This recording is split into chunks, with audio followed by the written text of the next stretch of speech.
Hi, beautiful people. Welcome back to my channel. My name is Dee. Welcome if you're new.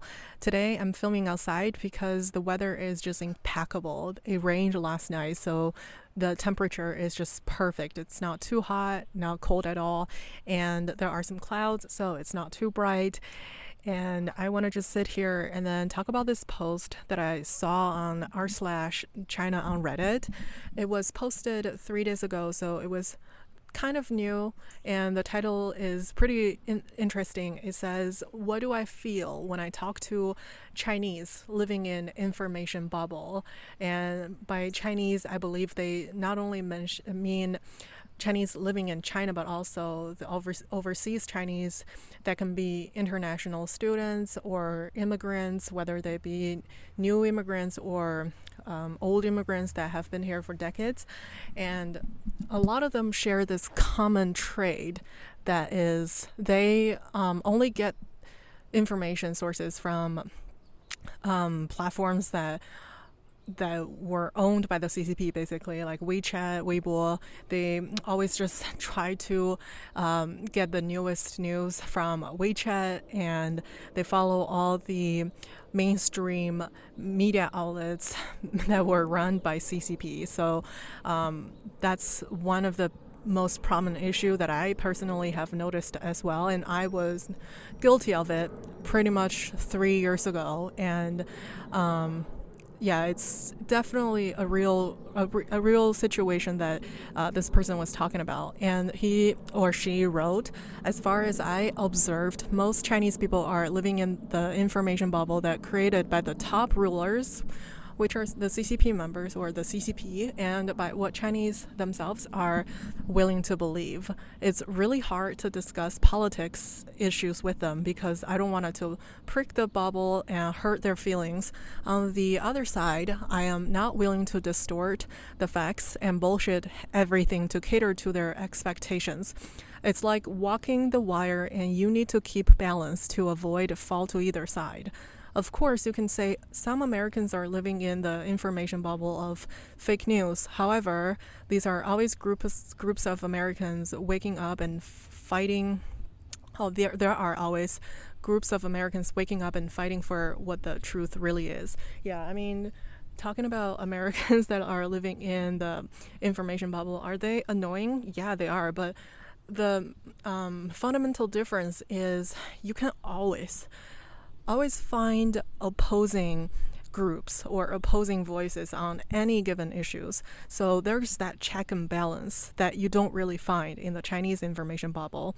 And I personally struggle with talking to a lot of my Chinese relatives, family, and friends. I have cut ties with people simply because I bursted their bubbles, or they just refused to believe what I was telling them. And I was talking to this one girl who was younger than me, about like 3 years younger, so 3 or 4 years, because she's still in undergrad in China, and she is ostensibly a feminist in China. However, when I told her if China had the means to force women to have abortion in the past to enforce the one-child policy, then what confidence do you have? Where did you get the confidence that the CCP won't impose the same draconian policies on women today to enforce the 3 children policy when women today refuse to have any children? And at the time, I don't think they even buy into the idea. When they heard it, it almost seemed to be too out of the left field, or just they just didn't grasp what it really is, because it's too out of their, I guess, conscious realm. This simple idea, it's just a simple logic, and that's because they were never exposed to this sort of critical analysis of any given information. It's always like you have to follow what's the standard, what's right, what's given by the textbook or the rulers, and what the news is telling you. Even, I mean, this is funny because when Shanghai was in the height of its lockdown. I think it's losing up on June 1st, so yesterday. But this was probably like roughly 1 month ago. And I was just warning my relatives that are living in China, just telling them to hoard more food because you don't know when the next lockdown will be and where it will be. It might be you who's going to suffer and starve potentially. But they were just laughing at me and then saying that I was making such a fuss out of it unnecessarily. And then I was just being paranoid and also just disrespectful because they saw on the news, and the news was saying that there's no shortage of food in the supermarket. There's no need to hoard food, and the supply is guaranteed. So there's no need to panic. And there are a lot of rumors going around saying that there might be lockdowns, but don't believe in that. That's why they turn around and then just told me that I was just being this unreasonable person for warning them.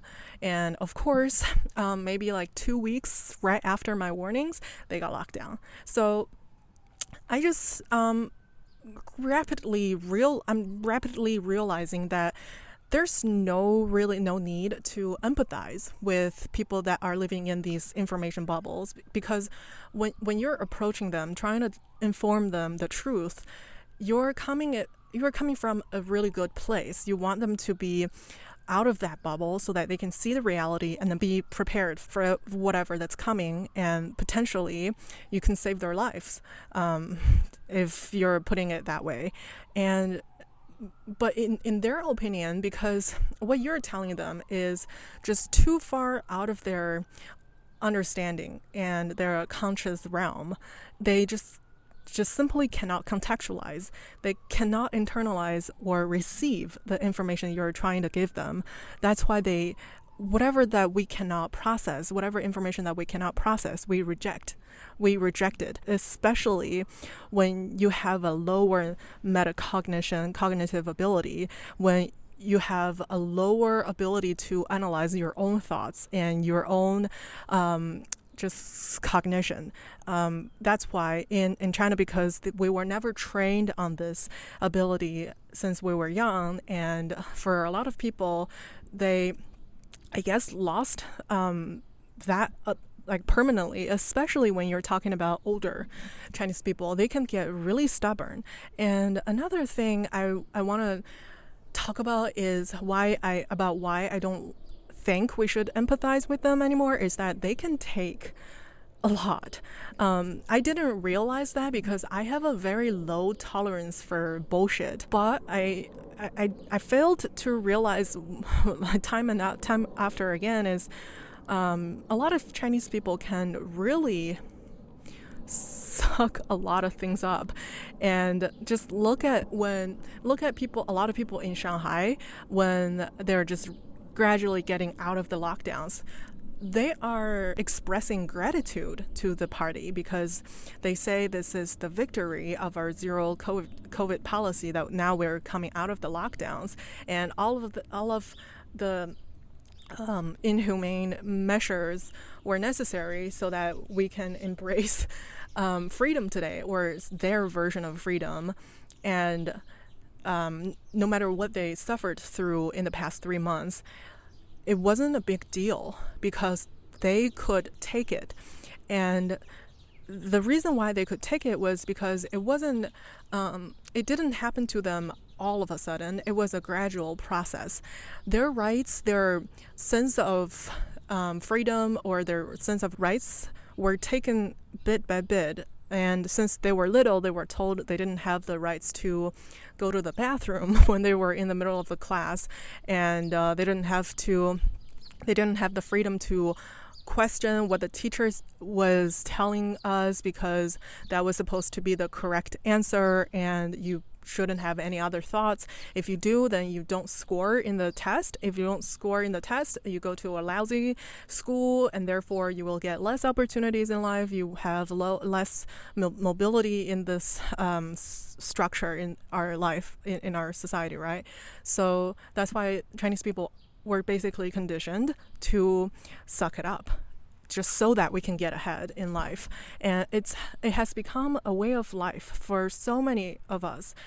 Even me, still, I struggle with it today. I still battle with it every single day, maybe to lesser extent, but I personally find it very difficult to get out of that mentality. But I can say a lot of Chinese people, if not the majority of them, were just basically dominated by that kind of mentality, and they have to take whatever that's given to them. And if that means they have to suffer, that's okay, because we were told since we were young that you have to suffer in life in order to get a better quality. That's why if you are having a hard life right now, it means maybe in the future it'll all be worth it. So there's always that like tiny bit of hope.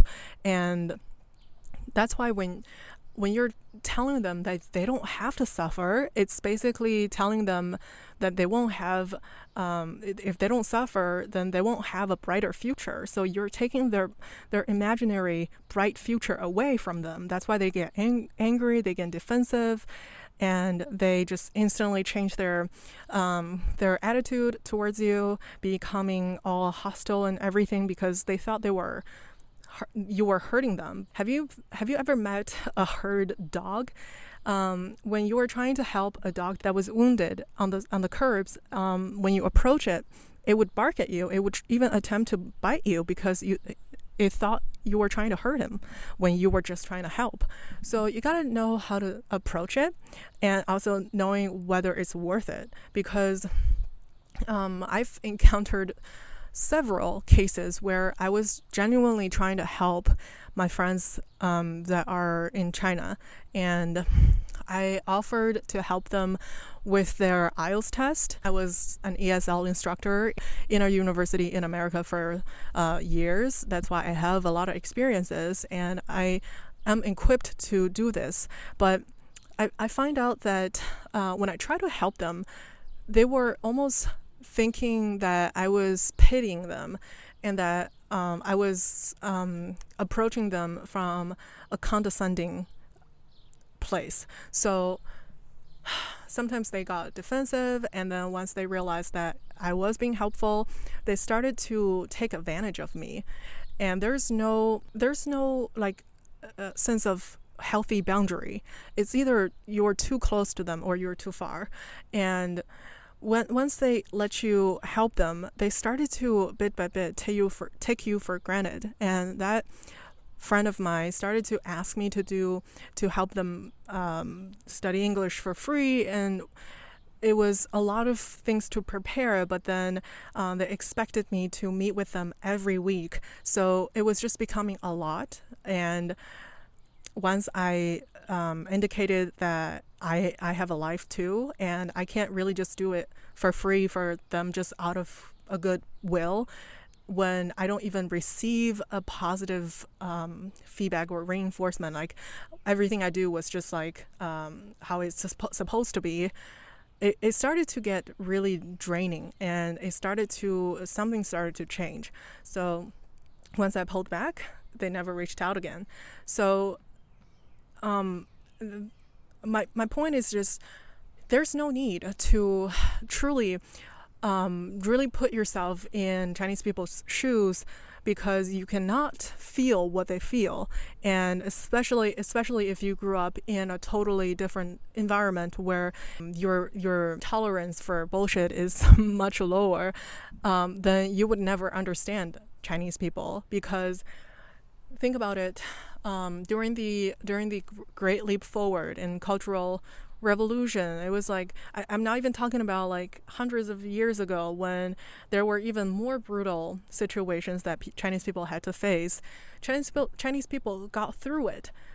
And even if Chinese had to resort to cannibalism during the famine, and even if we had to eat barks on the tree, and had to eat grass, had to eat fucking dirt, Chinese people got through it, and they were still grateful for the CCP, even though the CCP was the very reason they had to go through all the sufferings when the rest of the world was just getting started with their economic growth and technological advancements and whatnot. This is their way of life, and they could suck it up. They have lived their whole life in that system, and I think a lot of people underestimate how much people can tolerate if they're used to it, like how much we as humans can adapt to. So I'm not trying to say that just because you don't empathize with these people's situation that you should not care for it any longer, or you should not pay attention to it anymore. It's just to give you some peace of mind. And when you look at these horrible like miseries happening, you can have some level of healthy detachment, so you don't just consume yourself in an endless sea of despair or depression, because that was where I was trapped in. And after talking to my therapist for a little bit, I think what she mentioned to me was helpful, because I was worrying for my family that were living in China, but then my therapist told me everybody is only responsible for their own life. You chose to live the way, the life you have right now, because this is who you are. This is what you're okay with. And they chose to stay, and they chose to live in the condition they're in because that's who they are, and they chose it. And then if they really hate it, if they really want to get out, they would get out. They would always people always find a way. And if they can't get out, they will find a way to be okay with it. People always find a way. And then especially for Chinese people that went through even like older Chinese people that went through even more horrible stuff, they were able to get through it, and then get to today. They are still doing well in their standards, and as long as in their mind they're doing well, there's really no need for you to worry for them, because it seems that you are doing them a favor by worrying for them, but in their from their perspective, you're just trying to just talk shit about China, which they love, which they take very personally. It's like when you're voicing your concern for them, it's like you are trying to take them down a patch. It's as if you're talking to them from a very condescending place. So they won't appreciate it, and it won't make them feel good. That's why there's no need. And the only thing I can say is help those who want to be helped. And once you decide to help them, go with it with full force. A lot of Chinese people that are, so back to the title, Chinese people that are living in the information bubble, they're in it because they don't want to get out.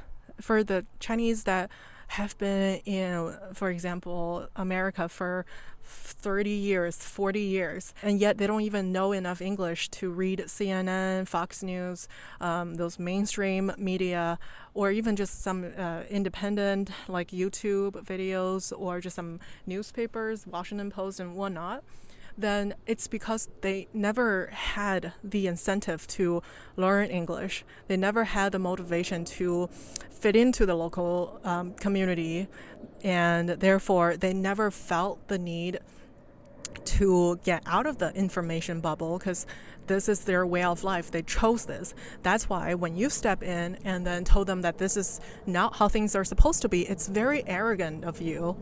Like, this is how they see it. And in practicality, it is pretty arrogant of you to assume that you know better than they do about their life. That's why they get super defensive about it. And I mean, I was pretty arrogant, and I've met with a lot of walls, and I burned a lot of bridges because of it. And it's fine. It's a learning process. I either win or I learn. So that's my take on this question. And I think this is a pretty good question to be discussed. And I'm interested to know what you think, what you have to say about Chinese people living in an information bubble. And do you agree with me or disagree? I'd like to hear your reasonings, and please leave them in the comment section below. Thank you so much for watching. I'll see you in the next video. Take care. Bye.